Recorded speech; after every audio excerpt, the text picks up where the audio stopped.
dalam Bible sendiri, tokoh yang bernama Yesus ini berkali-kali mengingatkan murid-muridnya untuk berhati-hati dengan nabi palsu, pengajar palsu yang ciri-cirinya itu justru hanya dimiliki oleh Paulus.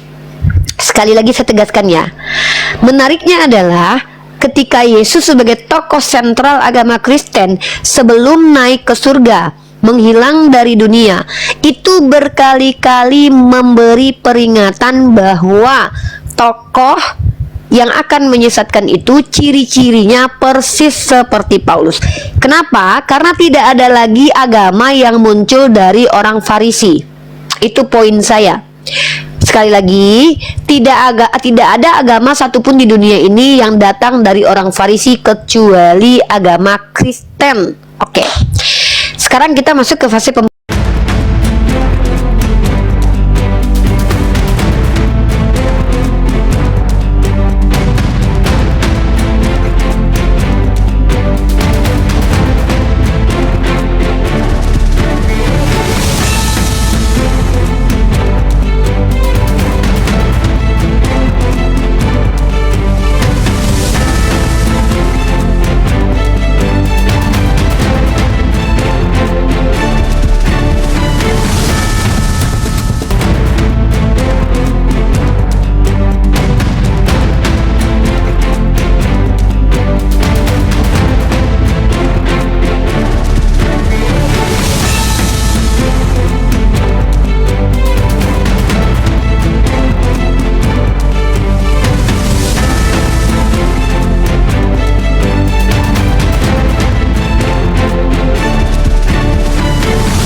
Assalamualaikum warahmatullahi wabarakatuh. Bertemu lagi dengan channel Kristologi Muslim, channel yang akan memperlihatkan diskusi dan debat lintas agama. Pada kesempatan hari ini, semoga kita semua dalam keadaan sehat walafiat, selalu diberikan kesehatan, dan segala macam urusan dilapangkan, dipermudahkan, dan dilancarkan seperti apa yang diharapkan, dan juga diberikan segala kecukupan ekonomi, rezeki yang melimpah yang tidak pernah habisnya dari Allah Subhanahu wa Ta'ala. Di video kali ini masih seperti biasa, saya akan memperlihatkan diskusi dan debat lintas agama di mana nantinya apologet Islam dan oknum Kristen akan saling bertanya dan menjelaskan agama masing-masing. Yang mana kita akan bisa menilai mana agama yang benar-benar bisa diterima dan dipahami secara akal pikiran manusia yang berakal. Di video ini juga kita akan melihat diskusi dan debat Unirifa dan apologet Islam lain dengan beberapa oknum Kristen yang mana kita bisa mendapatkan ilmu dan pengetahuan tentang ajaran Islam dan ajaran Kristen. Dan bagaimana berjalannya diskusi ini, apakah akan berjalan tenang dan santun atau malah sebaliknya memanas, di mana biasanya oknum Kristen jika tidak sanggup menjawab pertanyaan dan juga tidak terima ajaran dan isi kitabnya dibahas, mereka akan emosi dan marah, bahkan sampai menghujat pribadi atau ajaran. Nah, daripada penasaran dengan diskusi dan debat ini, mari kita simak saja videonya sekarang. halusinasi. Maka inilah kenapa Kristen ini mustahil benar kalau mengikuti kaidah ilmiah secara rasional atas paparan saya bahwa agama benar itu muncul dari orang-orang benar. Nggak mungkin agama benar itu muncul dari orang-orang pendusta, ya. Dan bahkan Paulus itu melegalkan dustanya sendiri dalam Roma pasal 3 nomor 7. Makasih Bang Heru Kumis. Kalau karena dustaku kemuliaan Tuhan semakin melimpah, kenapa aku harus dihakimi sebagai orang yang berdosa? Di sini Paulus membela kedustaannya supaya dia nggak lagi dihakimi sebagai orang berdusta, gitu. Jadi saya katakan sekali lagi, dalam kaidah rasional dan ilmiah, mustahil agama Kristen itu bisa dibenarkan kalau informasinya berasal dari para pendusta. Begitu. Jadi itu konklusi kita ya. Konklusi kita. Buat teman-teman yang di YouTube, itu yang saya sampaikan buat teman-teman yang di YouTube semuanya. Jadi tema kita kali ini live streaming dengan judul kita tadi apa, live streaming kita lihat ya. Kesimpulan kita ini, Bani Israel banyak yang suka berdusta. Umat Kristen mendapat info dari mereka. Mustahil mereka benar. Diskusi interfaith kami siang tanggal 22 Januari 2026 bersama Universitas Bunda Gembala, live streaming now. Ini ya, lihat di YouTube saya teman-teman, Rifa MOW. Dan saya tidak akan, udah 1 jam ya. Oke, teman-teman, kita ganti tema baru ya. Tema baru tentang ciri-ciri nabi palsu. Kita diskusinya itu paralel dan sistematik. Pertama, kita buktikan bahwa Bani Israel itu pendusta. Kedua, kita buktikan spesifiknya Paulus sebagai nabi palsu menurut Yesus dan menurut Al-Quran. Oke? Baik. Untuk yang di YouTube ini kita close, teman-teman yang di YouTube kita close, kita cukupkan untuk ini biar kalian itu nggak ribet lihat 1 jam, 2 jam, 3 jam, 4 jam, sehingga diskusinya bisa poinnya kalian bisa dapat. Kita matikan untuk yang ini ya. Kita mulai lagi ya. Kita mulai lagi live streamingnya dengan tema yang berbeda, yaitu bukti kepalsuan Paulus sebagai Rasul. Oke. Kita matikan di sini ya. Oke, terima kasih banyak teman-teman yang di YouTube supportnya. Assalamualaikum warahmatullahi wabarakatuh.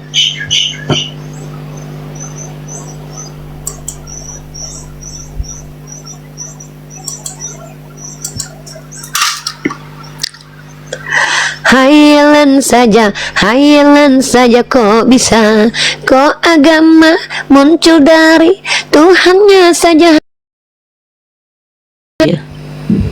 Halo, jika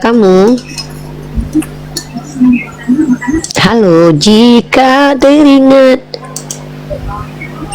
Halo.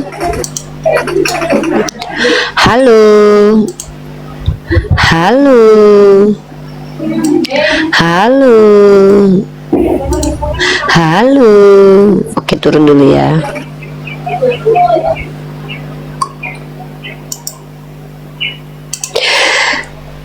Judulnya adalah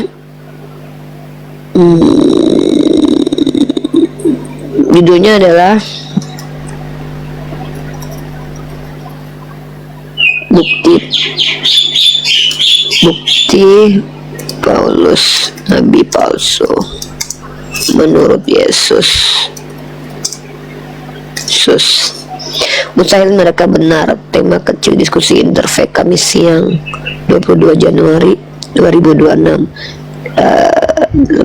Gembala. Sesi caption kecilnya live streaming now menurut Yesus. Mustahil mereka benar. Bentar. Sesi pembuktian. Oke. Boleh ya, yang teman-teman mau naik, pastikan kalian itu adalah orang-orang yang ada kepentingan buat diskusi. Revanov, kamu terakhir saya nggak naikin karena kamu diawali dengan berdusta di sini. Kalau kamu bukan Kristen, kamu nggak perlu di sini. Silakan. Kamu agamanya yang jelas, Islam atau Kristen? Semangat pagi, Bunda. Ya, silakan. Agamanya Pak, Islam atau Kristen? Saya kalau Pak, agama itu nggak usah pakai kalau-kalau, Pak. Agama Bapak Kristen atau Islam? marah lagi, manisnya hilang kalau marah terus.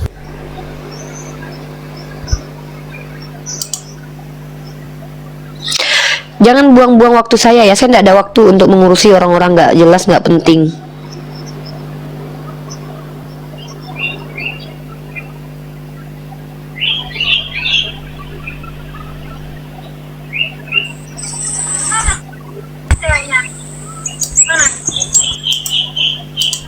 Sebentar teman-temannya, saya harus bikin thumbnail dulu.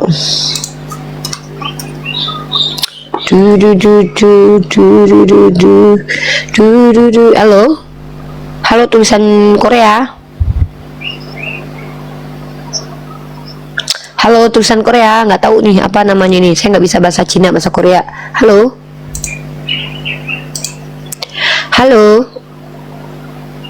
Oke, bentar teman-teman, bentar ya.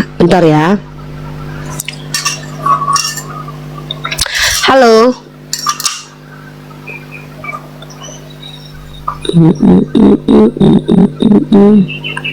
Turun ya.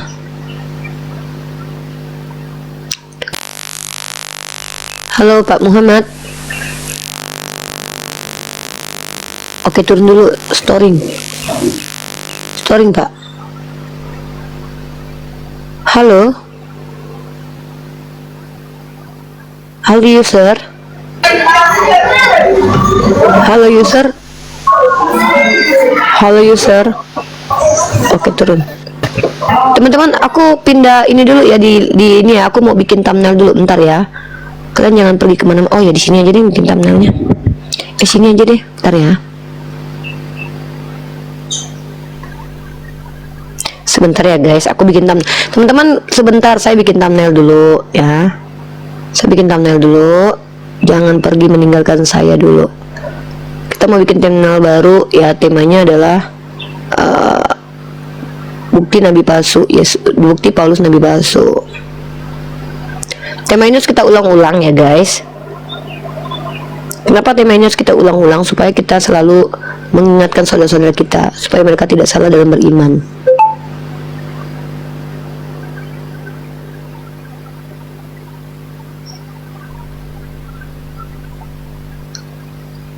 Sorry ya, bentar. Sabar ya guys. Saya bikin tema baru dulu.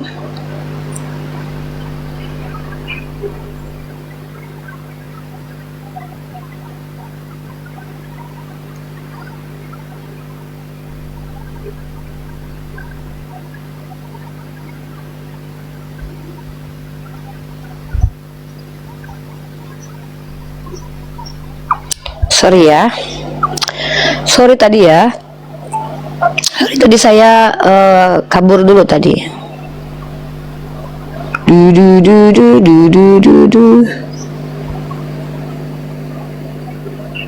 Oke, tema kita yang tadi sudah. Oke, sekarang kita temanya adalah bukti kepalsuan Paulus sebagai nabi.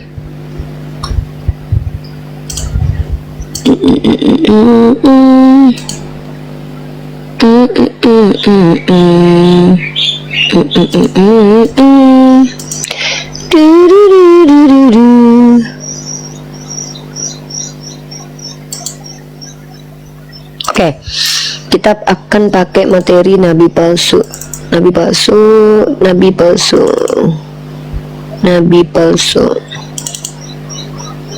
nabi palsu di Bible. Oke, nabi palsu.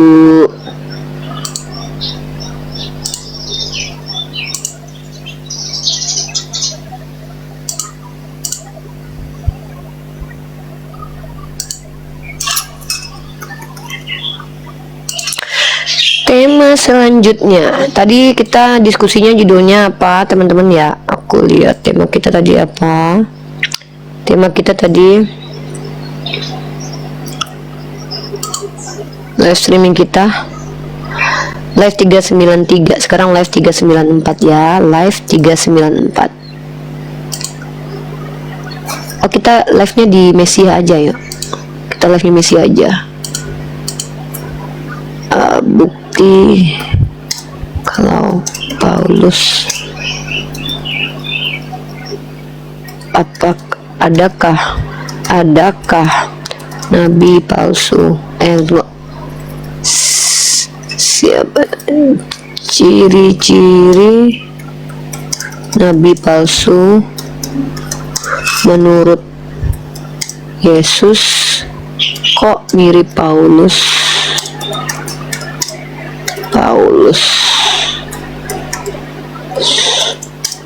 Jangan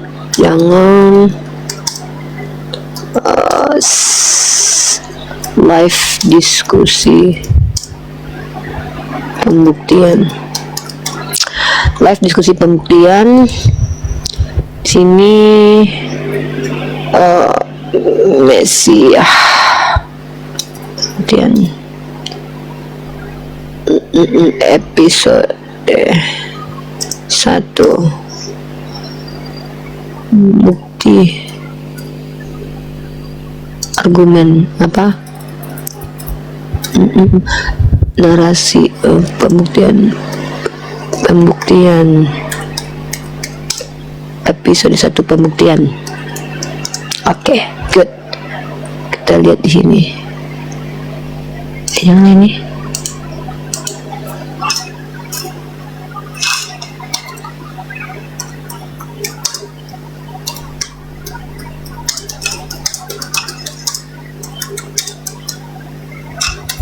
Live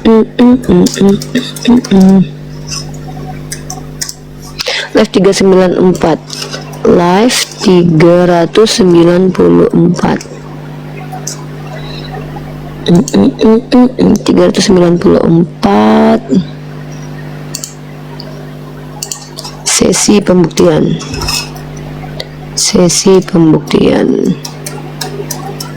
Oke. Baik, kita mulai live kan di YouTube kembali.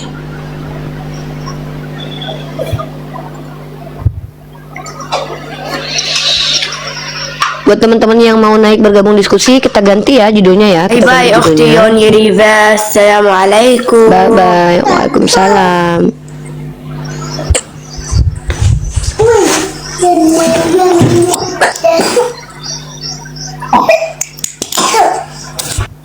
Oke.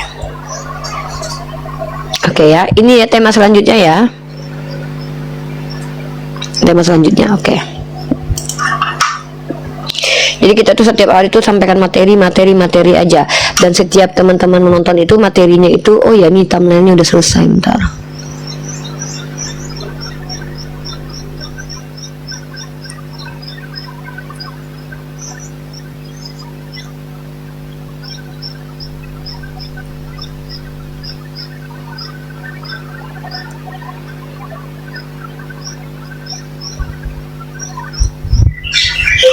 Oke, ini kita sudah punya thumbnail.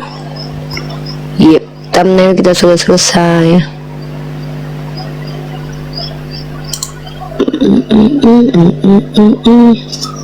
Kita bikin thumbnail.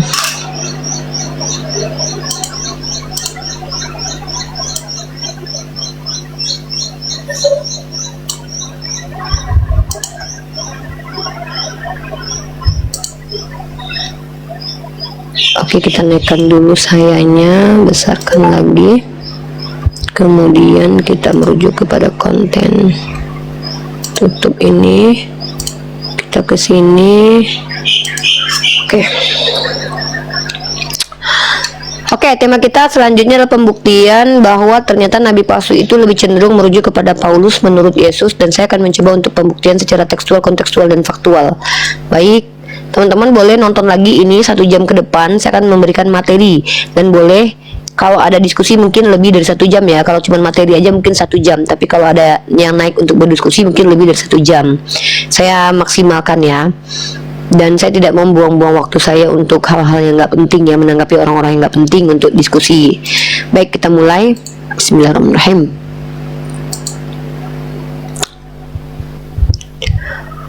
Oke, kali ini saya akan lanjutkan materi tadi bahwa Bani Israel itu banyak sekali dikatakan sebagai orang pendusta. Dan kali ini saya akan merujuk kepada spesifik Bani Israel dari Farisi munafik yang dijadikan Rasul oleh orang Kristen.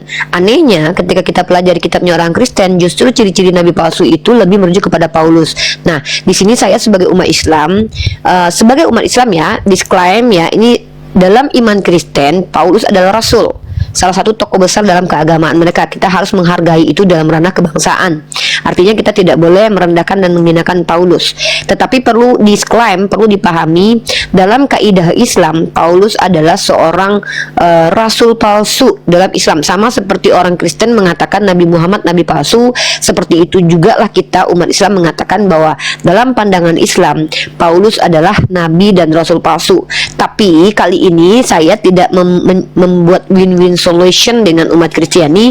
Saya hanya membuktikan kok bisa ya, ketika saya mempelajari kitabnya orang Kristen, justru saya bisa membuktikan bahwa rasul atau nabi dan pengajar palsu itu menurut Yesus justru merujuk kepada karakternya dipenuhi oleh Paulus. Bahkan kalau kita tuntut dan cari orang Kristen untuk menunjukkan siapa orang Farisi yang menyesatkan, itu nggak bisa disebutkan nama, dan hanya satu agama yang di dunia ini yang bisa kita lihat muncul dari orang Farisi itu satu-satunya ya cuman agama Kristen gitu loh. Tidak ada satupun agama di dunia ini yang berasal dari orang Farisi kecuali agama Kristen. Menariknya kan begitu ya. Jadi apa yang saya lakukan kali ini itu adalah pembuktian iman Islam bahwa Paulus itu adalah seseorang yang mengaku-ngaku sebagai rasul, yang boleh dikatakan sebagai nabi palsu, rasul palsu, dan dia adalah pengajar palsu menurut kaidah Islam. Pembuktiannya akan saya tunjukkan dengan menggunakan data-data yang berasal dari Bible, teman-teman.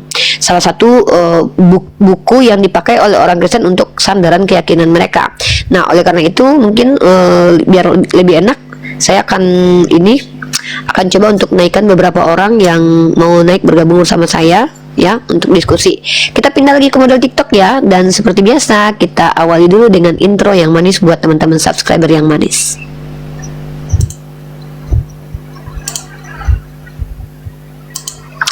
Halo Pak Budi. Halo Pak Budi. Halo Pak Budi. Oke, Bapak turun dulu ya. Pak, naik lagi Pak. Sorry, tadi saya tidak apa namanya. Oke, kita sudah model TikTok ya. Oke, teman-teman yang di Waalaikumsalam warahmatullahi wabarakatuh. Agamanya apa Pak? Islam, Kristen?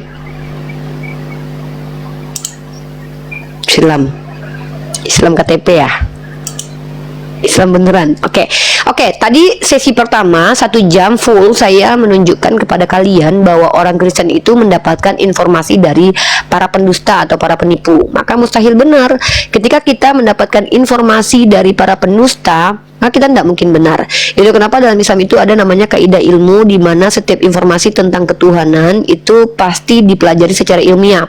Dipelajari apakah orang yang menyampaikan informasi ini kredibel ilmunya, akhlaknya pun mumpuni, dan juga dia ada kaitan dengan orang yang menjadi ring satu dalam agama Islam disebut dengan Nabi, yaitu Nabi Muhammad. Apa adakah dia bertemu dengan Nabi Muhammad?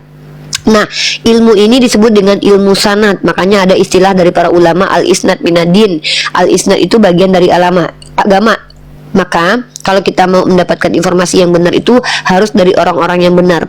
Nah, kalau para ulama atau para sahabat itu yang memverifikasi kebenaran mereka itu adalah para ulama lainnya, jumhur ulama lainnya, ya. Tapi kalau Nabi itu bukan verifikasinya dari manusia, tapi dari Allah. Nah, apa yang memverifikasi seorang Nabi bisa dikatakan Nabi, yaitu akhlaknya, perbuatannya, buah perbuatannya. Nah, kali ini saya ingin berargumen untuk membuktikan bahwa saya bisa membuktikan Paulus itu terbukti sebagai orang yang memiliki ciri-ciri nabi palsu menurut Yesus. Sekali lagi saya katakan, saya bisa membuktikan kalau Paulus memenuhi ciri-ciri nabi palsu menurut Yesus di dalam Bible. Artinya saya sedang mencoba untuk menggunakan Bible sebagai pembuktian dari iman umat Kristiani. Nah, kenapa umat Kristiani bisa menerima Paulus sebagai rasul? Karena memang bapak-bapak gereja mengkanon, mencampurkan atau menggabungkan surat-surat Paulus dengan kitab-kitab Bani Israel lainnya, sehingga mereka percaya setiap kata-kata Paulus itu sebagai perkataan yang mewakili Tuhan. Nah, tapi anehnya saya menemukan banyak kontradiksi pernyataan Yesus dengan pernyataan Paulus. Bahkan saya bisa membuktikan sebelum Yesus beredar, sebelum Yesus menghilang dari bumi, yang dipercayai oleh orang Kristen dia pergi ke surga, dan diimani oleh orang Islam bahwa Nabi Isa alaihissalam tersebut diangkat oleh Allah. Maka kalau kita lihat dalam Bible sendiri, tokoh yang bernama Yesus ini berkali-kali mengingatkan murid-muridnya untuk berhati-hati dengan nabi palsu, pengajar palsu, yang ciri-cirinya itu justru hanya dimiliki oleh Paulus. Sekali lagi saya tegaskan ya, menariknya adalah ketika Yesus sebagai tokoh sentral agama Kristen sebelum naik ke surga, menghilang dari dunia, itu berkali-kali memberi peringatan bahwa tokoh yang akan menyesatkan itu ciri-cirinya persis seperti Paulus. Kenapa? Karena tidak ada lagi agama yang muncul dari orang Farisi. Itu poin saya. Sekali lagi, tidak ada agama satupun di dunia ini yang datang dari orang Farisi kecuali agama Kristen. Oke. Sekarang kita masuk ke fase pembuktian. Nah, untuk pada siang kali ini materi kita adalah pembuktian. Jadi bukan tuduhan lagi ya, tapi pembuktian dari tuduhan saya. Tuduhan saya sebagai seorang muslimah adalah Paulus nabi palsu. Sebagai seorang muslimah, saya berkeyakinan Paulus bukan orang benar, tetapi orang yang bertentangan dengan Yesus yang adalah orang benar.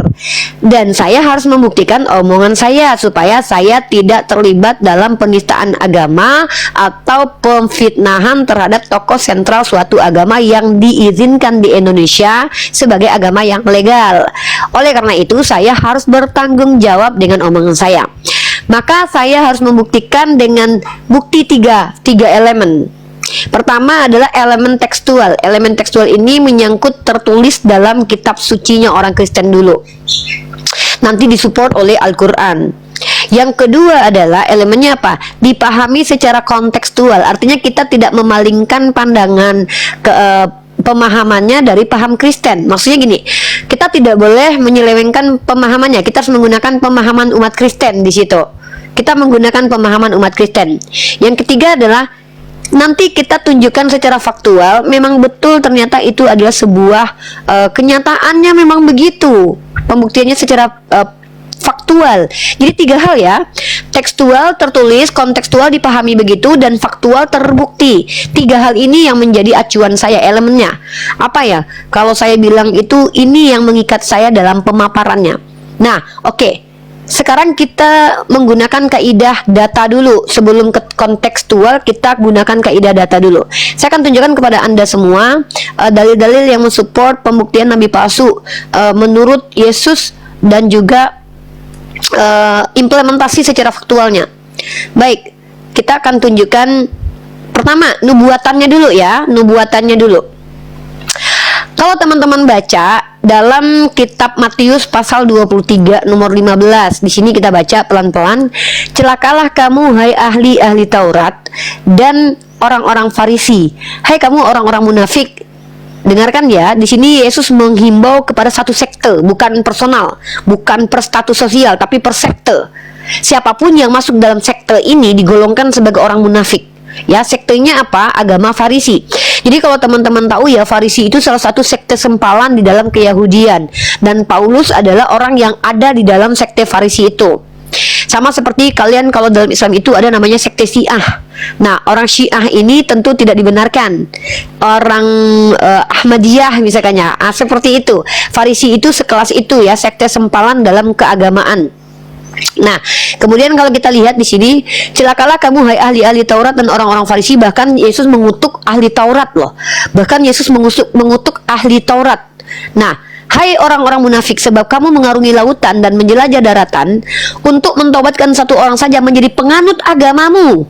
Artinya Yesus mengatakan bahwa orang ini membawa agama sendiri.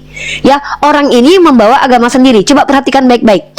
Kamu mentobatkan satu orang saja menjadi penganut agamamu, dan sesudah orang itu bertobat, ya, kamu menjadikan dia orang yang 2 kali lebih jahat daripada kamu. Bahkan Yesus mengatakan orang yang tobat ikut kamu itu kejahatannya tuh 2 kali lipat daripada kejahatan yang kamu lakukan. Mari kita bedah secara kontekstual, teman-teman. Kita harus menghargai paham dari orang Kristen, maka kita harus membedah secara kontekstual pemahamannya umat Kristen ya. Kita nggak boleh menyelewengkan pandangan mereka ya. Kita lihat dalam catatan full sabda.org Matius 23 nomor 15 ini, apa pendapat para scholar Kristen tentang hal ini, terkait ini. Yang mau bergabung bersama saya silakan kita diskusi ya, baik-baik diskusinya ya, tidak perlu hujat-hujatan. Saya sedang tidak tertarik dengan hujat-hujatan dan amukan kalian ya. Saya hanya tertarik dengan ilmu atau edukasi. Oke, Matius pasal 23 nomor 15. Kita klik teman-teman ya. Teman-teman bisa menemukan ini. Saya besarkan ini. Saya besarkan akun saya sendiri dulu untuk memperlihatkan kepada Anda semua. Ya, saya perlihatkan kepada Anda semua. Nah, kita bahas secara kontekstual ya. Matius pasal 23 nomor 15 ini secara perikopnya ini pernyataan Yesus kepada ahli Taurat dan orang Farisi. Nah, artinya gini teman-teman ya, Yesus itu mengecam Farisi. Dan anehnya ketika Yesus mengecam Farisi sewaktu hidup, tiba-tiba dia ketika sudah tidak ada di bumi malah memilih orang Farisi untuk menjadi rasul. Ini kan secara rasional kan tidak masuk akal ya. Kayak gini, kalian udah jelas mengatakan Ahmadiyah sesat. Nih, kalian mengatakan Ahmadiyah sesat, tapi kalian angkat Ahmadiyah menjadi orang Ahmadiyah menjadi pemimpin agama kalian. Ini kan kontradiktif. Sama seperti itu. Di sini dikatakan Yesus itu mengutuk orang Farisi. Tapi anehnya Yesus ketika dia sudah tidak lagi beredar di dunia, dia memilih orang Farisi menjadi rasul. Maka ini kontradiktif secara rasional dan tidak mungkin ini benar. Pasti ini tidak benar ya. Nah lanjut. Kalau kita lihat teman-temanku, saudara-saudaraku yang Islam, dalam ayat ini jelas dikatakan bahwa Yesus mengatakan, mari kita lihat pemahaman dari orang Kristen dulu. Kita pakai sudut pandang orang Kristen dulu ya, nanti baru kita pertanyakan. Nah, kalau kita lihat catatan fullnya di sini, ini adalah tafsiran mereka ya. Nih, oh tidak ada catatan fullnya, oke. Kita lihat tafsiran bertafsiran ya. Oke, mantap. Oke, alhamdulillah ada informasi bagus. Teman-teman, ada informasi bagus sekali bahwa Esra Soru sepakat ya untuk dialog dua arah dengan apologet Mesiah ya. Ini saya katakan apologet Mesiah ya, karena apologet kita ini yang kita utus adalah mewakili Mesiah ya. Oke, kita besarkan dulu ya. Debat offline ya. Oke, sorry terganggu teman-teman ya, terganggu teman-teman. Saya kasih materinya terganggu karena saya harus ada himbauan dulu. Himbauan. Alhamdulillahirabbil alamin, kita sudah menemukan kita mendapatkan informasi. Bentar, saya panggil Nanda dulu.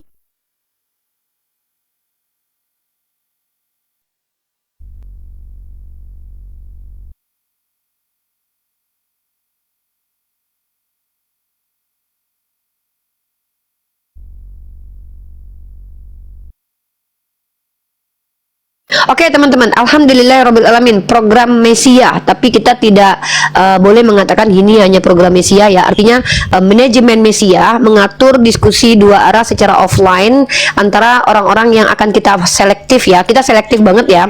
Kita memilih para apologet yang cukup mumpuni dalam dunia akademisi, yaitu saya sebagai salah satu pengurus Mesia, memilih, nanti saya rembukkan dengan para pengurus lainnya bahwa manajemen Mesia ini memilihkan apologet-apologet. Jadi kami ini adalah orang-orang yang memiliki standar tinggi terhadap para apologet. Nah, kami mengambil beberapa apologet, salah satunya adalah apologet yang kami anggap mumpuni untuk diskusi offline dengan Pendeta Esra Soru dan Rudy Yohanes. Dan kami Mesia memberikan rekomendasi untuk yang berdebat ini adalah Yonatan Nandar dan juga Ardiansah. Nah, nanti teman-teman saksikan dan acara ini tidak diselenggarakan oleh Mesia, tapi Mesia ini hanya memanajemen apologet yang tampil. Artinya kami memberikan rekomendasi apologetnya ya. Jadi Mesia ini bukan cuma program tapi juga manajemen apologet ya. Jadi saya tuh kayak manajemen artis gitu ya. Saya memanajemen mereka untuk mereka itu dipilih melawan siapa dan berhadapan dengan siapa. Saya mencarikan relasinya, dan alhamdulillah kita sudah menemukan satu acara program baru ya, dan insya Allah nanti ini akan menjadi program hebat ke depan. Akan ada debat offline antara salah satu apologet Yonatan Nandar dengan Bang Ardiansah. Kita dari Mesia kita rekomendasikan. Tadinya kan saya dengan Yonatan Nandar, dengar ya. Tadinya itu saya. Ya, tadinya itu yang mau debat offline itu saya dengan Yonatan Nandar menghadapi Rudy Yohanes dan Pendeta Esra Soru, karena permintaan dari Pak Pendeta Esra Soru itu adalah orang-orang yang terlibat dalam dunia akademisi ya, bukan hanya pendebat-pendebat begitu saja. Maka Mesia manajemen mengutus orang-orang yang dianggap Mesia itu mumpuni. Kita pilihkan dua orang ya, yaitu kita memang akan rekomendasikan orang-orang yang memang mau, tapi kita nanti tanya dulu nih. Tadinya saya ini diganti sama orang yang saya pilih sendiri. Tapi nanti kalau seandainya kita tanyakan dulu nanti ya, partner saya Yonatan Nandar ya. Nandar lagi demam, teman-teman doakan beliau supaya cepat sembuh ya, karena beliau dalam keadaan sakit. Kita akan pilihkan Ardiansah dengan Yonatan Nandar, tapi ini masih kita rembukkan dulu ya, bagaimana dari pihak lawan setuju atau tidak. Saya tim manajemen Mesia akan mengaturkan debat offline dari jauh. Saya akan aturkan karena saya adalah manajernya gitu ya. Jadi saya mengatur jalannya diskusi offline di Indonesia dari jauh supaya nanti teratur, terstruktur. Nah, yang mengadakannya boleh nanti Geraha Mu'alaf, YPM, APII boleh, tapi manajemen apologetnya tuh saya yang atur karena kami adalah manajemen. Keren banget ya apologet ya. Apologet aja udah punya tim manajemen loh. Kalian kapan di manajemen hidupnya? Oke. Teman-teman, kita lanjut ke materi kita ya. Kita tidak perlu buang waktu ya. Itu nanti saya kabarkan nanti secepatnya ya kita ini. Oke, saya boleh dikatakan sebagai promotor apologet ya. Saya memilihkan apologet yang menurut Mesia ya mumpuni ya. Bukan berarti yang lain nggak mumpuni, tapi ini persyaratan juga dari pihak lawan. Lawan tidak mau sembarangan juga. Kita hargai lawan kita. Nah, jadi Matius 23 ayat 15 ini back to topic. Matius 23 nomor 15 ini teman-teman, ternyata itu menyatakan bahwa penganut atau orang yang mengikuti si Farisi ini kelakuannya tuh biadab, dan kebiadabannya tuh persis seperti penyesat ini. Nah, ini poin saya, oke? Oke, kita tadi berjanji untuk memahami secara kontekstual menurut paham Kristen ya. Kita pakai tafsiran catatan mereka dulu. Oke, di sini kita lihat menurut Full Life. Di sini latar belakang. Injil ini dengan tepat sekali ditempatkan pertama sebagai pengantar PB dan Mesia anak Theos yang hidup. Sorry, maaf ya Allah, ampun, maaf ya, habis minum kopi guys. Nah, walaupun nama pengarang tidak disebutkan dalam nas Alkitab, kesaksian semua bapak gereja yang mula-mula menyatakan bahwa Injil ini ditulis oleh Matius, salah seorang murid Yesus. Ini kesaksian bapak gereja, nggak tahu bapak gereja kok tahu dari mana gitu ya. Jikalau Injil Markus ditulis untuk orang Romawi dan Injil Lukas untuk Theophilus dan semua orang percaya bukan Yahudi, Injil Matius ditulis untuk orang-orang yang dari Yahudi. Oh begitu. Oh berarti ini untuk orang Yahudi ya. Donatur Rifa nggak mau lagi donatur Rifa. Sorry, maaf ya, donatur nggak bisa ngatur. Donatur yang sok kaya, sok ngatur, pergi kalian dengan duit kalian. Maaf, kami bukan orang yang bisa kalian perjualbelikan dan kalian perbudak ya. Di dalam apologet Islam yang saya manajemenkan, tidak ada satupun apologet yang boleh diperjualbelikan di hadapan saya. Karena mereka adalah orang-orang berilmu yang bermanfaat, bukan orang-orang yang bisa kalian jual belikan. Kalian kaya raya, kalian mau mengatur kami, pergi kalian, enyah kalian dengan uang kalian, kami tidak butuh ya. Masih banyak orang-orang soleh di luar sana yang perhatian kepada kami para apologet ya. Kalian orang-orang miskin, oten-oten miskin yang nggak ada uang, nggak ada kontribusi buat Mesia, nggak perlu kalian ikut campur dengan program kami ya. Nah, kalau kita lihat catatan full dari sini tidak dijelaskan konteks kajiannya seperti apa. Ya tidak ada di sini ya. Di sini tidak ada. Maka teman-teman perlu pahami bahwa ternyata kalau kita perhatikan secara seksama teman-teman ya. Ya, saya lihatkan dulu.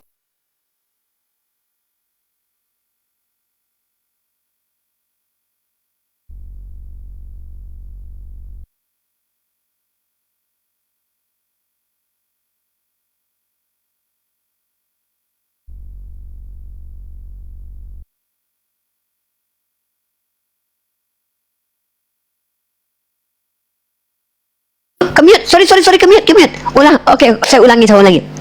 Maka pembuktiannya begini. Sorry. Matius 23:15. Secara faktual, tidak ada satupun agama di muka bumi ini yang dibawa oleh orang Farisi yang penganutnya itu kejahatannya sama seperti Paulus kecuali agama Kristen. Kenapa Unirifa bisa bicara begitu? Oke, kita bahas. Kejahatan Paulus semasa hidupnya adalah membunuh jemaat Kristus, membunuh orang-orang yang percaya kepada Yesus. Oke. Selama 500 tahun Gereja Katolik membantai jutaan orang yang mengaku pengikut Kristus sejati. Persis kejahatannya melampaui kejahatan Paulus. Kenapa saya katakan begitu? Kalau pembunuhan Paulus kepada Stefanus dirajam dengan batu sampai mati, kalau Gereja Katolik selama 500 tahun mereka membunuh dengan cara penyiksaan yang tak bisa dibenarkan oleh akal, seperti membunuh dengan penyiksaan keji melampaui kejahatan Paulus. Katolik. Nah, lucunya orang-orang setelah Katolik itu mengklaim bahwa mereka lebih benar daripada Katolik, seperti Protestan. Ketika Protestan melalui Martin Luther membuat antitesis ajaran Katolik dengan menampilkan 95 sanggahan terhadap ajaran Katolik, anehnya ketika Martin Luther, Zwingli, dan juga John Calvin hadir sebagai orang-orang mewakili Protestan untuk menganatema berpisah dari gereja Katolik, justru kelakuannya nggak jauh beda dengan orang-orang Katolik. Loh, kok bisa Uni Rifa? Oke, saya buktikan. Sewaktu Protestan hadir di abad ke-16, kalian tahu siapa korban yang dibunuhi oleh orang Protestan yang mengaku pengikut Kristus? Nama denomnya adalah anak baptis. Siapa yang membunuhnya? John Calvin dan Zwingli. Martin Luther bantu nggak anak baptis? Tidak. Justru Martin Luther adalah orang yang menjadi asbab pemikirannya menjadi asbab pembunuhan terhadap 6 juta orang Yahudi pada saat abad 16 sampai ke atas pada peristiwa Holocaust. Loh, kok bisa Martin Luther terlibat, Uni? Oke, kita pakai data. Kita pakai data, saudaraku ya. Uni Rifa ini bukan orang yang suka memfitnah. Tidak, saya tidak mau memfitnah karena itu berdosa. Kalau saya memfitnah, nanti saya berdosa. Allah tidak menyukai orang-orang yang berkata-kata dusta seperti Bani Israel kebanyakan dan juga seperti Paulus. Maka Uni Rifa ini tidak suka berdusta dan tidak boleh berdusta kecuali dalam 3 hal ya. Oke, kita lihat. Bukan saya yang mengatakan Martin Luther menjadi asbab kematian banyak orang Yahudi. Bukan saya, teman-temanku. Ya, bukan saya. Tapi orang Kristen sendiri, saudaraku. Ya, ini situsnya. Oke. Ini situs bukan dari Islam ya, sayang. Saudara-saudaraku tersayang ya. Duh, ini Rifan nih kalau lagi lembut-lembutnya lembut luar biasa ya. Nggak lembut kaleng-kaleng loh. Lembutnya luar biasa loh. Panggil sayang-sayang dia sama Oten ya. Ya, sayang sekali kalian masuk neraka jahanam. Itu sih maksudnya. Ya lo sayang kalian masuk neraka gitu maksudnya. Nah ini ya. Ini kita lihat nih. Ini situs namanya One for Israel. Mustahil dari Islam. Gak ada Islam itu membela-bela Israel sekarang ya. Karena kami gak percaya bahwa Zionis sekarang itu adalah Israel. Nah kalau kita lihat teman-teman, ini situsnya kalian lihat ini. Kalian lihat di situsnya source-nya di bawah. Kalian lihat source di bawahnya. Nih lihat nih. Berkatilah seluruh Israel dengan Yesus. Tuh, berarti ini situs Oten. Dan Oten sendiri mengakui bahwa Martin Luther itu menjadi asbab pembunuhan terhadap orang-orang Yahudi. Di mana tertulis nih, Luther terkenal karena mempelopori reformasi Protestan. Ya, ini aduh salah. Duh, kayak gini sih mouse aku bergerak sendiri, maaf. Luther terkenal mempelopori reformasi Protestan dan juga yang kurang terkenal karena menulis tulisan-tulisan antisemit yang begitu pedas sehingga menginspirasi Hitler. Nah, Hitler ini adalah pembantai orang Yahudi pada zaman Holocaust, ya, pada waktu Holocaust. Maka bisa dikatakan bahwa Martin Luther adalah orang yang menginfluence orang-orang Nazi membantai 6 juta orang Yahudi. So, dari sini kita bisa buktikan bahwa baik agama Kristen, denomnya Katolik atau Protestan, tokoh-tokohnya sama-sama pembantai manusia. Maka Matius 23 nomor 15 ini itu betul-betul menunjukkan bahwa orang yang dilaknat oleh Yesus yaitu ahli Taurat dan Farisi yang membawa agama baru yang mengajarkannya ke seluruh dunia, menyeberang lautan menjelajahi bumi. Dia itu Paulus, bukanlah Yesus, karena Yesus tak pernah keluar dari Yerusalem, gitu ya. Hanya Paulus yang keluar dari Yerusalem, sementara murid-murid Yesus ketika Yesus hidup di dunia saja itu tidak pernah mengizinkan muridnya keluar dari Yerusalem menginjili. Itu kenapa ada dalil penegasan dari Paulus juga menegaskan bahwa Matius itu hanya untuk orang Yahudi saja, bukan rasul untuk orang non-Yahudi yang berkulub. Maka ini menjadi kontradiksi kemudian ketika ada pengakuan dalam penulisan kitab Markus, Matius, Lukas dan Yohanes bahwa Yesus memerintahkan muridnya Injili seluruh makhluk. Gimana coba? Orang katanya Matius itu adalah rasul untuk orang Yahudi, udah ada aja kon. Nah, ini jeder kon ya. Jadi nggak ada orang Kristen, nggak ada yang bisa bantah terhadap nabi palsu yang Nggak ada, Kak. Kalau ada kita kasih uang 500.000. Kakak nanti kasih ya uang 500.000 ya. Kalau mereka bisa menyebutkan nama satu orang Farisi, gini nih, kalau ada orang Kristen yang bisa menyebutkan satu nama orang Farisi yang terbukti secara sejarah membawa agama baru dan pengikutnya itu jahat seperti Paulus atau seperti orang Farisi yang jahat, itu saya kasih uang 1 juta hari ini. Nanti yang bayar Bang Mesia.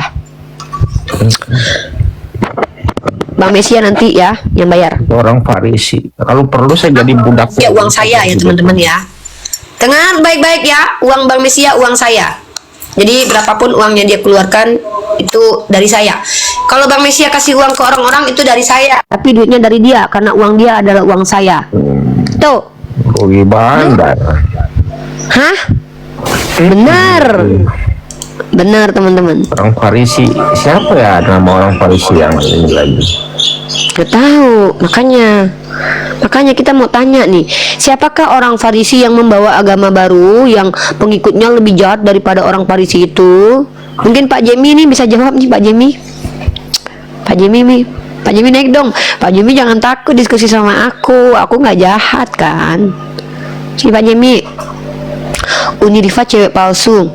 Ih, cewek palsu kok manis gini.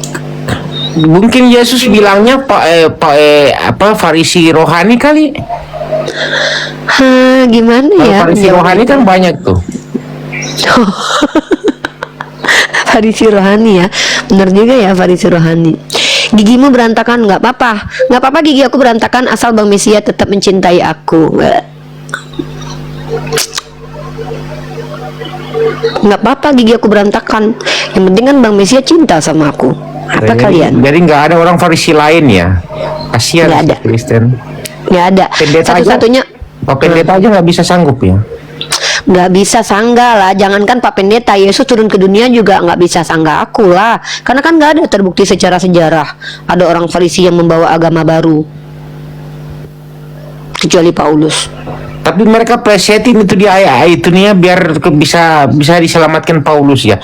Mereka kenapa lebih mencintai Paulus daripada si Yesus itu sendiri sih?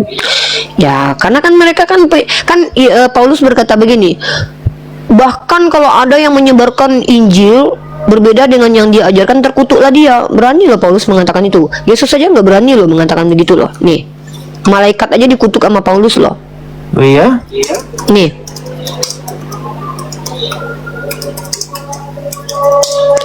malaikat aja dikutuk. Tapi kemarin Romo Aldo itu dia bilang katanya ada sedikit bukti bahwa Paulus ini nikah sama anaknya Yesus. Ya itu perempuan. itu materinya Mas Aldo. Nah nih dengar nih, hanya Paulus lah yang berani-beraninya mengutuk malaikat nih. Tetapi sekalipun kami atau seorang malaikat dari surga yang memberitakan kepada kamu suatu Injil yang berbeda dengan Injil yang telah kami beritakan kepadamu, terkutuklah dia. Tuh, berani banget kan? Yesus saja nggak berani mengutuk malaikat loh. Ini malah Paulus beraninya mengutuk. Bahkan Yesus nggak berani loh membatalkan hukum Taurat loh. Yesus mengatakan, aku datang tidak meniadakan hukum Taurat. Yang berani Yesus sama membatalkan Paulus ini ada permasalahan keluarga kayaknya ini dia. Nggak tahu sih, aku nggak mau. Itu asumsi Kak, nggak bisa gitu. Itu asumsi. Kita nih nggak boleh asumsi Kak, kita harus ilmiah. Nggak boleh. Kita harus ilmiah. Kalau dalam berdialog itu kita harus ilmiah. Kita nggak boleh menampilkan hal-hal yang tidak terverifikasi. Kalau Aldo dia bilang kan ada Mas Aldo biar aja dia Kristen, kita nggak usah ikut campur. Yang penting kita ada data. Kita ini umat Islam. Nanti kalau kita yang sampaikan itu kita terlihat tendensius, kita terlihat kebencian. Tapi kalau Mas Aldo dia terlihat objektif karena dia Kristen sendiri gitu. Ferdi, terakhir dulu di abad pertama orang yang dituduh gila itu adalah Yesus. Sekarang kamu nuduh saya oleh orang gila, gimana sih Ferdi? Dulu Ferdi yang dituduh gila itu Yesus. Di zaman di abad pertama orang yang dituduh tidak waras lagi oleh keluarganya itu Yesus, menyampaikan kebenaran. Di abad Nabi Muhammad dituduh ODGJ karena menyampaikan kebenaran. Sekarang kamu tuduh ODGJ karena menyampaikan kebenaran. Kamu jangan kayak orang Farisi banget lah. Terbukti kamu itu ngikutin orang Farisi sifatnya loh. Nuduh orang gitu itu dong. mendingan dia naik selamatin si botak ini. Jangan gitu, itu namanya body shaming. Mentang-mentang dia botak jangan dibilang dia si botak, nggak boleh. Nanti kalau misalkannya kakak misalkannya boneng misalkannya kan, masa orang kakak mau dibilang si boneng, nggak boleh, itu body shaming kak. Ganteng mau lah. Tuh netizen di YouTube langsung komplain tuh, Bang Mesia lagi nih, katanya ganggu ini katanya. Tuh Kak Asi tuh bilang tuh, kata Kak Asi, ini orang ganggu aja katanya tuh. Bang Mesia turunkan dia, kick dia tuh, kata Kak Asti tuh, kata Kak Asti tuh. Aduh. Tuh kata Kak Asti tuh. Tumpahin juga merekanya. Kak Asti, siapa dulu Kak Asti di YouTube tuh? Halo Dia Asti, apa kabar? Kak Asti tuh tagih uang jajan sama kakak tuh. Jangan marah-marah kayak Paulus nih, Ibu Paulus tuh. Kak Asti di YouTube minta jajan sama Bang Mesia katanya tuh. Bang, kami udah capek nih benerin typingan di Mesia X Uniriva sama Riva MOE. Mana nih uang jajan aku, kata Kak Asti. Ibu Paulus sebentar nih. THR lebarannya sekarang aja kasih katanya tuh. Iya nanti. Kak Asti tuh. Kak Asti, nanti kita ada program bulan puasa, duitnya dari Bang Mesia. Tapi itu dari aku. Itu duitnya Bang Mesia punya, tapi atas nama aku. Karena duitnya Bang Mesia duit aku. Gitu, perjanjiannya gitu, guys.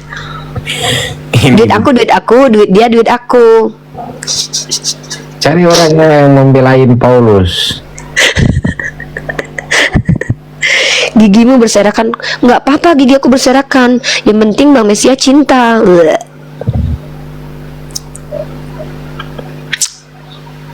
Pak Jemi Pak Jemi dia nggak mau naik loh, aku undang loh, dia cuma nonton aja di bawah. Ayo, Pak Typing Jemi. aja dia, Pak, rahangmu petak. Mana ada rahang aku petak? Kak, masa rahang aku dibilang petak, Kak? Emang aku kayak oten pemakan babi, petak hidung kotak? Enggak lah, rahang aku mah tirus, banyak yang pengen kayak aku, mukanya tirus Nabi buta huruf dia kuburannya di mana, Dek? Oh, nggak tahu. Nih aku baca dulu nih, typing begini nih harus kita luruskan nih. Sam, Nabi buta huruf pasti umatnya longor. Gini, buta huruf itu adalah orang yang tidak bisa membaca dan menulis dan tidak pernah membaca dan menulis. Membaca dan menulis itu skill, bukan cacat. Kalau nabimu, rasulmu epilepsi, nih beda ya. Kalau Nabi Muhammad itu buta huruf dan kemudian diajarkan malaikat, akhirnya dia bisa membacakan apa yang harus dia bacakan. Artinya dia tidak mengada-ada. Nah, lebih baik mengimani orang yang polos, tidak pernah membaca dan menulis, tapi dapat informasi dari Tuhan langsung tanpa ditambahkan dikurangi, daripada percaya kepada orang pintar dan cerdas tapi pendusta. Nah, apalagi dia epilepsi, bisa berhalusinasi. Nih, saya tunjukkan kepada kalian. Kalau epilepsi itu penyakit loh, cacat loh ya. Kalau buta huruf itu skill yang bisa ditambahkan. Anak kecil itu nggak bisa baca. 6 bulan kalian ajarkan anak kalian inten, dia bisa baca loh. Jadi itu bukan cacat. Tapi kalau epilepsi itu penyakit. Nah, penyakit ini berimplikasi kepada apa? Kepada kebohongan. Karena nanti dia bisa berhalusinasi. Ini contohnya nih ya. Aku lebih baik menerima nabi yang buta huruf, karena kalau tidak bisa membaca itu bisa belajar. Nah, daripada punya nabi epilepsi nih, daripada punya rasul epilepsi nih. Bukti kalau Paulus itu epilepsi dikatakan oleh sebuah jurnal ya nih. Situs Amerika, jurnal akademik. Ya, ini dari jurnal Neurologi Paris, Desember 1994. Nah, Rasul Paulus memiliki penyakit kronik epilepsi diajukan sebagai hipotesis yang paling mungkin. Nah, orang yang epilepsi itu bisa berdusta karena dia punya salah satu ciri-ciri orang yang bisa berhalusinasi adalah penyakit epilepsi. Menurut situs Hello Sehat, selain penyakit mental, kondisi lain yang berpotensi menyebabkan halusinasi yaitu epilepsi. Tuh, aku lebih baik menerima seorang nabi yang buta huruf karena waktu dia buta huruf, dia bisa belajar. dan kemudian bisa pintar kemudian. Tapi kalau epilepsi, Jadi gimana? Paulus itu epilepsi yang bisa juga dia berhayal buat bertemu Yesus di Pulau Patmos itu ya. Sorry, kalau di Pulau Patmos itu bisa juga halusinasi dari Yohanes. Karena menurut tradisi Kristen, Yohanes di Pulau Patmos itu dia diungsikan ke Pulau Patmos setelah dia digoreng dulu dalam kuali besar. Jadi dia memang memiliki penyakit. Nah, kalau dalam ranah belajar psikologi secara analisis, orang-orang yang berhalusinasi ini orang yang dalam keadaan badannya sakit tuh. Jadi halusinasi ini muncul dari orang yang misalkannya nih dia tuh pernah diamputasi tangannya, nanti dia pura-pura kayak dia ngerasa kayak ada tangan tuh. Dia Iya. mengimajinasikan sesuatu yang tidak ada. Itu karena penyakit. Nah, Merasakan Yohanes di satu. Pulau Patmos itu berpotensi halusinasi juga karena dia pernah digoreng dulu di dalam kuali besar sebelum dia mengaku menerima wahyu di Pulau Patmos. Ya, Yohanes kalau kenapa Paulus digoreng? dia dihukum kan, semua murid-murid Yesus ini disiksa dulu sebelum mati. Paulus itu bukan di Pulau Patmos, Kak. Paulus itu mengaku bertemu Yesus jalan mau ke Damsik, mau membunuh Mau ke murid-murid Damsik, Yesus. keren. Assalamualaikum Bang Goto. Waalaikumsalam warahmatullahi wabarakatuh. Ya, saya naik tadi itu karena bahas-bahas Matius 23:15 ya, bahas Yohanes Enggak, juga bahas Paulus. Silakan Bang Ya. Goto, Ya, tambahkan. ya jadi begini kawan-kawannya, ini yang menurut saya terjadi falasis sepanjang sejarah ya, karena budaya Kristen itu tidak menceritakan baik siapa sebenarnya itu Paulus.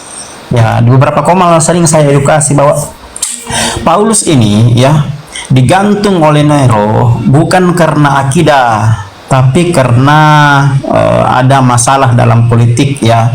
Nah, sebelum digantung beliau itu kan difitnah membakar dua kota, salah satunya adalah Roma. Nah, ini yang perlu kalian pelajari bersama kawan-kawannya, siapa sebenarnya sosok Paulus ini ya. Menurut salah satu buku ya, yang sekarang bukunya sudah di cancel di internet ya, karya seorang ya ahli eskatologi Kristen ya, namanya James Soraldak, dalam bukunya Roman and Gospel ya, banyak bercerita tentang sosok Paulus. Bahkan Paulus diceritakan mempunyai kekasih yang bernama Thekla. Tapi Roma ini mengaburkan sejarahnya. Apa maksudnya mereka mengaburkan sejarah tokoh-tokoh ini untuk membuat sekte baru, mengkudeta ajaran Kristen asli, kan begitu. Jadi begini kawan-kawannya, sepanjang perjalanan Paulus yang diceritakan dalam Bible ya, kita sama sekali tidak salah kalau kita mengkritik Paulus, karena memang Paulus yang diceritakan dalam Bible, Paulus yang menceritakan sosok Yesus yang dikutuk ya, yang tadi sudah dibaca ayatnya tuh apa, Galatia berapa tuh, 13 tuh, kayak 3:13 ya, kan begitu ya. Jadi kawan-kawan, kalau Anda bisa mendapatkan referensi tentang Paulus, saya mau katakan begini kawan-kawannya, Paulus ini adalah sosok ya, yang memang ada di abad ke-1, karena pengajarannya itu sekitar 10 tahun lebih ya setelah Yesus terangkat ke langit, karena kitabnya pertama kali ditulis tahun 48 ya, kitab Galatia ya, hingga 50 yang akhirnya dibawa di konsili Yerusalem. Kawan-kawan, jadi begini ya, kekejaman yang dilakukan menurut sejarah Paulus kepada murid-murid atau pengikut-pengikut Yesus itu memang di luar batas, karena pada saat itu posisi Paulus memang sudah menjadi bagian dari politik dari ibu Kaisar Nero yang bernama Agrippa. Jadi Paulus ini menurut salah satu buku ya, beliau ini adalah penasehat ibu Kaisar Nero Agrippa, yang akhirnya digantung karena dituduh bersekongkol dengan ibunya Nero, Agrippa, untuk merebut tahtanya dengan mendudukan saudara tiri Nero sebagai pengganti Kaisar Nero, kan seperti itu, yang akhirnya Nero sendiri bunuh diri. Jadi Paulus digantung itu tahun 67. Jadi kawan-kawan ya, narasi dalam kitab Bible ini banyak sekali tidak koheren dengan sejarah. Ya, Anda bisa mencatat 2 judul buku ya, silakan yang Kristen di bawah ya menjadi perbandingan. Yang pertama itu buku karangan seorang orientalis Kristen di abad ke-17, seorang sejarawan Kristen, seorang filsuf ya, namanya Thomas Hobbes ya. Judul bukunya itu Leviathan. Beliau katakan begini dalam bukunya: klaim keilahian yang diceritakan Bible itu tidak sesuai bukti historikal, termasuk klaim keilahian yang diceritakan Paulus dalam Bible. Itu kata Thomas Hobbes ya.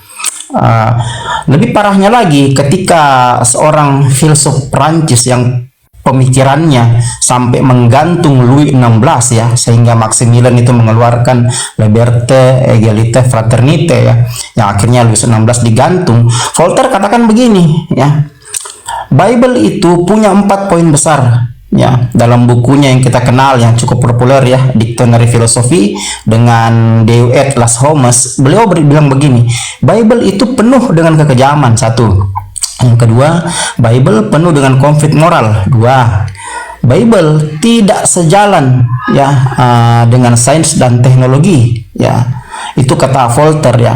Jadi Voltaire menulis ini sesuai dengan bukti-bukti sejarah, terutama keadaan Rasul Paulus pada masa itu.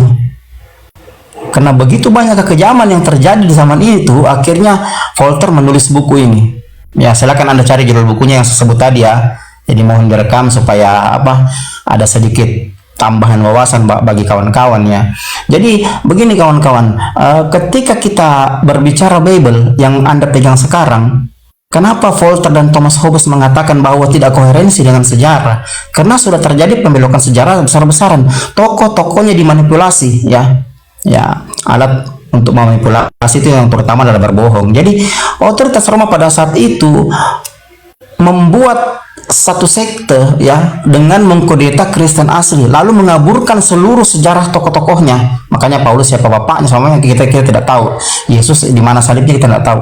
Kenapa? Karena semua sudah dihilangkan oleh Roma untuk mendirikan sekte baru. Dan apa yang dikatakan Uli tadi betul. Kenapa sampai Katolik itu melakukan kejahatan yang luar biasa, melebihi dari kejahatan Paulus selama 500 tahun? Ini maksudnya mereka tidak ingin kalau ajaran mereka itu dikritik ya, atau diprotes oleh para ilmuwan. Bahkan menurut sejarah masuk zaman Renaissance itu Katolik sudah terlalu banyak membunuh ilmuwan ya. Salah satunya yang cukup terkenal adalah Giardo Bruno ya, kalau abang baca sejarahnya. Jadi yang Uni jelaskan tadi betul itu, penuh kekejaman ya. Karena itu yang protes bukan kita, yang protes ini filsuf-filsuf besar, justru orientalis Kristen kawan-kawan. Nah, sementara kalau kita bicara Paulus, saya pernah bilang bahwa sebenarnya Paulus dalam Bible Canon itu Paulus fiktif, dan kita tidak salah mengkritik itu. Kenapa kita tidak salah? Karena Bible menceritakan bahwa Paulus seperti ini orangnya. Padahal menurut sejarah aslinya itu tidak koherensi. Siapa Paulus? Apa bukti itu banyak sekali. Contoh, Paulus dikenal sebagai pengajar Farisi. Dalam budaya Yahudi tidak boleh seorang pengajar Farisi membatalkan hukum Taurat. Kalau dibatalkan berarti mati. Itu poinnya. Tidak sampai seminggu. Tapi Bible menyatakan bahwa Paulus membatalkan Taurat dalam Efesus 2:15. Nah, dengan demikian apa yang dikatakan Voltaire dan Thomas Hobbes betul, bahwa Bible di abad keempat tidak koherensi dengan sejarah. Makanya saya pernah bilang, penulis Bible itu di abad keempat kalau bukan tidak tahu budaya Yahudi, sengaja menghancurkan budaya Yahudi dengan memanipulasi tokoh-tokohnya, mengkudeta tokoh-tokohnya. Nah, begitu mungkin sedikit dari saya, Bunda Odi. Mungkin mau disambung, silakan. Saya akhiri diskusi dan debat para apologet Islam yang telah memberikan kita ilmu dan pengetahuan tentang ajaran Islam dan ajaran Kristen. Semoga ilmu yang kita dapat dari diskusi dan debat ini dapat membentengi kita dari permutatan, yang mana pada saat sekarang banyaknya misionaris mencari muslim yang awam untuk dimurtadkan. Saya akhiri video ini. Terima kasih kepada saudara-saudari muslim semua yang telah mengikuti diskusi ini sampai habis. Sampai ketemu lagi dan nantikan video-video diskusi dan debat apologet Islam selanjutnya. Assalamualaikum warahmatullahi wabarakatuh.